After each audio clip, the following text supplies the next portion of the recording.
Having trouble using 5G network on your iPhone? Hey there everyone, welcome back to this guiding studio, and today's guide I'll show you how you can fix the problem if the 5G network is not working properly on any iPhone. It's super easy, so let's get started with the video, guys.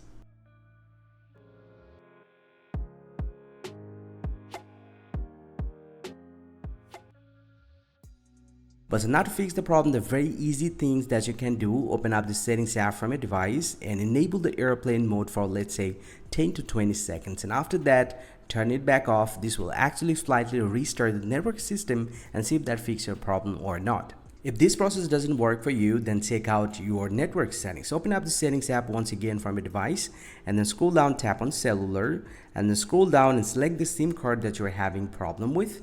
And also here inside this one, tap on voice and data.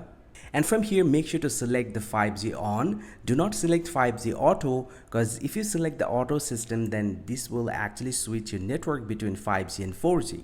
And once you do this process, just get back from here and force restart your iPhone. Press and release the volume up, press and release the volume down, and press and hold the power button until you see the Apple logo appears. And this will actually slightly force restart your iPhone, and once you get back, most likely your network or issues will be solved. If this process also doesn't work for you, then this is the last and final process that you guys can follow. Open up the settings app once again from your device and then scroll down, tap on general, tap on software update, and if you found any pending update, go ahead and update your iPhone to the latest version. But if you don't find an update, just get back from here and then scroll down, tap on transfer reset iPhone, tap reset and tap reset network settings, that's second option, and then put your iPhone passcode here and tap on reset network settings, but make sure this will reset all of your network related settings and it will get back to the default. And once you do that, you just enable the 5G on again, and most likely the problem is going to be solved. Hope you find it's very helpful, guys. If you do, please drop a like and subscribe to my channel, or if you have any question, please let me know in the comment section below.